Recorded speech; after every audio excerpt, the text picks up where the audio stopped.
बिस्मिल्लाहिर्रहमानिर्रहीम। अस्सलाम वालेकुम स्टूडेंट्स। बुक्स के एसएलओज़ में से एक एसएलओ है account for temperature volume change in a gas using Charles law के चार्ल्स लॉ को बयान करते हुए टेम्परेचर और वॉल्यूम के दरमियान जो रिलेशनशिप है उसको डिस्कस करें। टेम्परेचर और वॉल्यूम के दरमियान जो रिलेशनशिप है उसको डिस्कस किया था, उसको प्रेजेंट किया था चार्ल्स ने। ठीक है, तो आइए हम चलते हैं चार्ल्स लॉ की तरफ कि चार्ल्स लॉ क्या कहता है। स्टेटमेंट है at constant external pressure the volume of the given mass of a gas is directly proportional to absolute temperature. ठीक है, चार्ल्स लॉ हमें ये बताता है कि वॉल्यूम और एब्सोल्यूट टेम्परेचर के दरमियान डायरेक्ट रिलेशनशिप है। कब? तब जब एक्सटर्नल प्रेशर जो है वो कांस्टेंट हो, जब एक्सटर्नल प्रेशर कांस्टेंट हो और मास ऑफ अ गैस जो है वो फिक्स्ड हो। यानी कांस्टेंट प्रेशर और कांस्टेंट या fixed mass of a gas जो है उसके वॉल्यूम और टेम्परेचर के दरमियान डायरेक्ट रिलेशनशिप होता है। डायरेक्ट रिलेशनशिप का मतलब ये है कि जब टेम्परेचर इंक्रीज़ होगा तो वॉल्यूम भी इंक्रीज़ होगी और जब टेम्परेचर डिक्रीज़ होगा तो वॉल्यूम भी डिक्रीज़ होगी। स्टूडेंट्स, यहाँ पर उन्होंने एब्सोल्यूट टेम्परेचर की बात की है। एब्सोल्यूट टेम्परेचर, अगर ये टेम्परेचर एब्सोल्यूट ना हो, ठीक है, तो फिर वॉल्यूम और टेम्परेचर के दरमियान एक डायरेक्ट रिलेशनशिप नहीं होगी। एब्सोल्यूट टेम्परेचर वो टेम्परेचर है जो केल्विन स्केल का टेम्परेचर जो है वो एब्सोल्यूट टेम्परेचर है। स्टूडेंट्स, अब हम जाते हैं एग्ज़ाम्पल की तरफ। ये मैंने एक सिलेंडर लिया है, इस सिलेंडर में मैंने गैस मॉलिक्यूल्स डाले हैं। लेट्स सपोज़ यहाँ पर 5 ग्राम गैस मौजूद है। ठीक है, इस सिलेंडर का जो टेम्परेचर है यानी T1 है वो 100 केल्विन है और इस गैस मॉलिक्यूल ने 1 dm3 स्पेस ऑक्यूपाई किया है। ठीक है, प्रेशर जो है वो कांस्टेंट है। प्रेशर और नंबर ऑफ मोल या मास ऑफ अ गैस कांस्टेंट है। टेम्परेचर 100 केल्विन है, वॉल्यूम 1 dm3 है। स्टूडेंट्स, यहाँ पर मैं क्या करती हूँ, टेम्परेचर को इंक्रीज़ करती हूँ 200 केल्विन तक। ठीक है, तो volume as a result increase हो जाएगा, वॉल्यूम की वैल्यू 2 dm3 हो जाएगी। टेम्परेचर इंक्रीज़ करने से ये गैस मॉलिक्यूल जो है इनकी काइनेटिक एनर्जी बढ़ जाएगी, ये एक दूसरे के साथ टकराना शुरू करेंगे। वॉल ऑफ द कंटेनर के साथ इसका टकराव तेज़ हो जाएगा और as a result of this ये इस पिस्टन को ऊपर की तरफ दबाएंगे और वॉल्यूम जो है वो इंक्रीज़ हो जाएगा।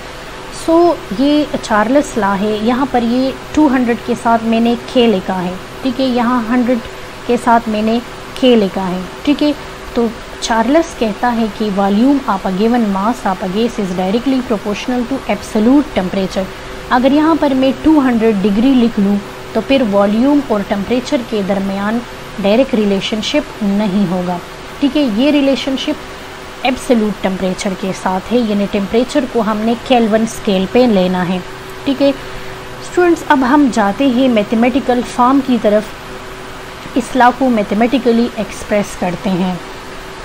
मैथमेटिकल रिप्रेजेंटेशन है volume of a given mass of a gas is directly proportional to temperature, pressure and number of moles constant है। इस प्रोपोर्शनलिटी साइन को जब हम हटाएंगे तो यहाँ मसावी का निशान आएगा और K आएगा। K चार्ल्स कांस्टेंट है। ठीक है, ये V is equal to KT है। अगर इस T को हम दोनों साइड पे डिवाइड करेंगे तो ये बन जाएगा V/T is equal to K। So K is equal to V/T। ये चार्ल्स इक्वेशन है। स्टूडेंट्स, ये कौन सा इक्वेशन है? ये चार्ल्स इक्वेशन है। ठीक है, इस इक्वेशन ने हमें एक दूसरा स्टेटमेंट दिया। वो स्टेटमेंट ये है कि the ratio between volume of the gas to temperature remain constant. कि गैस के वॉल्यूम और टेम्परेचर के दरमियान जो रेशो है वो कांस्टेंट के बराबर होती है।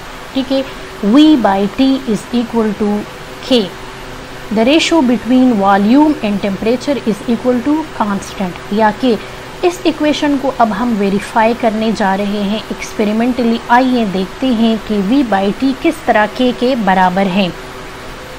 एक्सपेरिमेंटल वेरिफिकेशन में मैंने 3 सिलेंडर्स लिए हैं या 3 कंटेनर्स लिए हैं। प्रेशर को मैंने कांस्टेंट रखा है।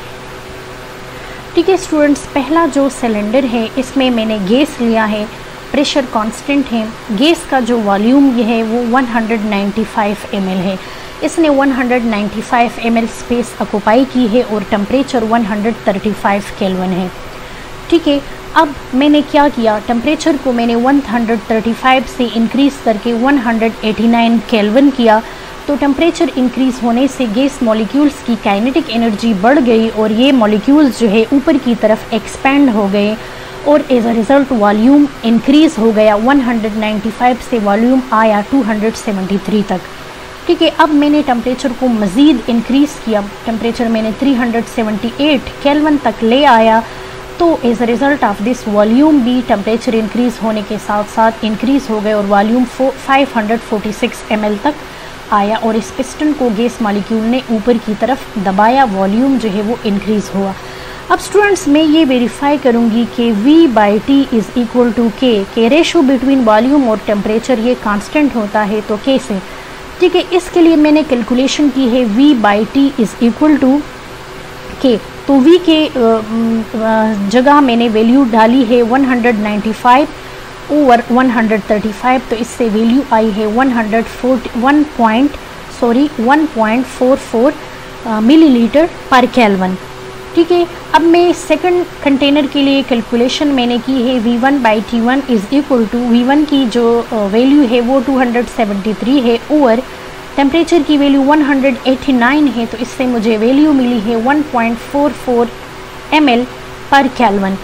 और थर्ड के लिए मैंने कैलकुलेशन की है V2/T2 is equal to 546 over 378 equal to 1.44 millilitre पर केल्विन। स्टूडेंट्स, आपने देखा कि इस केस में भी K की वैल्यू 1.44 है, दूसरे केस में भी K की वैल्यू 1.44 है और तीसरे केस में भी K की वैल्यू 1.44 है। तो स्टूडेंट्स, ये साबित हो गया कि वॉल्यूम और टेम्परेचर के दरमियान जो रेशो है वो K के बराबर होती है, यानी वो कांस्टेंट होती है, वो चेंज नहीं होती। तीनों केसेस में आप लोगों ने देख लिया कि K की वैल्यू सेम है, कांस्टेंट है, तब्दील नहीं हुई। वैल्यूज़ वॉल्यूम और टेम्परेचर के वैल्यूज़ चेंज थे लेकिन K की वैल्यू सेम है, कांस्टेंट है, चेंज नहीं हुई है। तो इसका मतलब है कि V1/T1 is equal to V2/T2 and so on, V3/T3, V4/T4 etc. and so on is equal to K और इसे हम चार्ल्स इक्वेशन कहते हैं। स्टूडेंट्स, अब हम जाते हैं ग्राफिकल रिप्रेजेंटेशन की तरफ। ग्राफ के ज़रिए हम साबित करेंगे कि वॉल्यूम और टेम्परेचर के दरमियान किस तरह डायरेक्ट रिलेशनशिप है।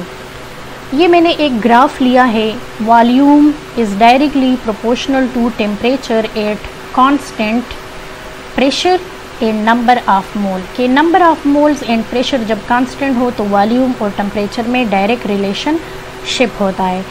स्टूडेंट्स, यहाँ पर एक्स एक्सिस पे मैंने टेम्परेचर लिया है क्योंकि टेम्परेचर इंडिपेंडेंट वेरिएबल है। टेम्परेचर अपने वैल्यू के लिए वॉल्यूम पे इन्हिसार नहीं करता और वॉल्यूम डिपेंडेंट वेरिएबल है।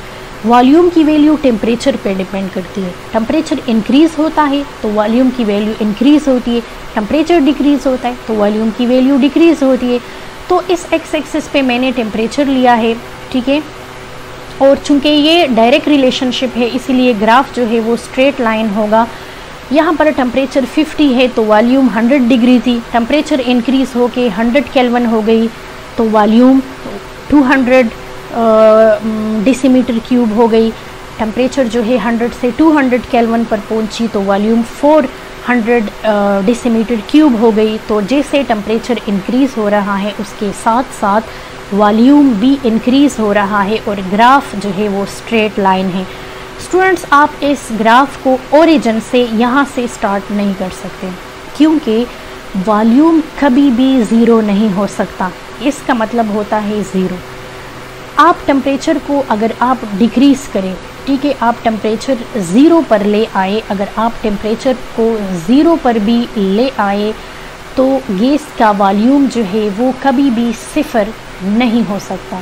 ठीक है, वो स्पेस ऑक्यूपाई करेगा क्योंकि गैस का वॉल्यूम जो है वो सिफर नहीं हो सकती। ठीक है, अगर आप टेम्परेचर को इससे भी ज़्यादा मज़ीद डिक्रीज़ करें, यानी आप 0 से ले आए टेम्परेचर को -1 पे, -2 पे ले आए, आप 0 से भी माइनस पे आए, तो तब ये गैस जो है ये लिक्विफिकेशन की तरफ जाएगा। गैस जो है वो लिक्विफाई हो जाएगा और फिर वो वॉल्यूम ऑक्यूपाई करेगा। अगर आप टेम्परेचर को बहुत ज़्यादा डिक्रीज़ करें तो ये लिक्विड में जो गैस था ये सॉलिड फॉर्म में चेंज हो जाएगा, ये तब भी वॉल्यूम ऑक्यूपाई करेगा। और तो इसका मतलब ये हुआ कि वॉल्यूम ऑफ द गैस कभी भी सिफर नहीं हो सकती। इसीलिए आप इस ग्राफ को यहाँ ओरिजिन से स्टार्ट नहीं करेंगे, इसके दरमियान एक स्पेस रहेगा। स्टूडेंट्स, दूसरी जो बात है वो एब्सोल्यूट टेम्परेचर की है। ठीक है, एब्सोल्यूट टेम्परेचर। स्टूडेंट्स, आपको पता है कि टेम्परेचर के कई पैमाने हैं। एक सेंटीग्रेड पैमाना है, एक फ़ारेनहाइट है। टेम्परेचर को हम सेंटीग्रेड में भी मैयर करते हैं, फ़ारेनहाइट में भी मैयर करते हैं, और हम टेम्परेचर को केल्विन में मैयर करते हैं। स्टूडेंट्स, चार्ल्स लॉ जो है ये केल्विन टेम्परेचर की बात करता है, ये एब्सोल्यूट टेम्परेचर की बात करता है। तो अगर आपको वैल्यूज़ दिए गए हों, ठीक है, और वो टेम्परेचर जो है वो डिग्री में हो, लेट्स सपोज 72 डिग्री टेम्परेचर, ठीक है, या 10 डिग्री टेम्परेचर, तो आप क्या करेंगे, आप जो है इस किस्म के न्यूमेरिकल्स हल करते वक्त ये टेम्परेचर जो है केल्विन में चेंज करेंगे। तो ये 10 डिग्री टेम्परेचर में केल्विन में चेंज करती हूँ तो मैं क्या करूँगी, इस 10 के साथ मैं 273 प्लस करूँगी। ठीक है, तो इससे आ जाएगा 283 केल्विन। ठीक है, तो आप किसी भी डिग्री वाला जो टेम्परेचर है जब आप उसको केल्विन में चेंज करेंगे तो आप उसके साथ 273 प्लस करेंगे। ठीक है, तो अब ये टेम्परेचर जो है 283 है। ठीक है, यानी 10 डिग्री टेम्परेचर 283 केल्विन के बराबर है। और चार्ल्स जो है वो इस केल्विन टेम्परेचर की बात कर रहा है कि volume of a given mass of a gas is directly proportional to absolute temperature at constant pressure and fixed mass of a gas. So students, I hope you understand the video.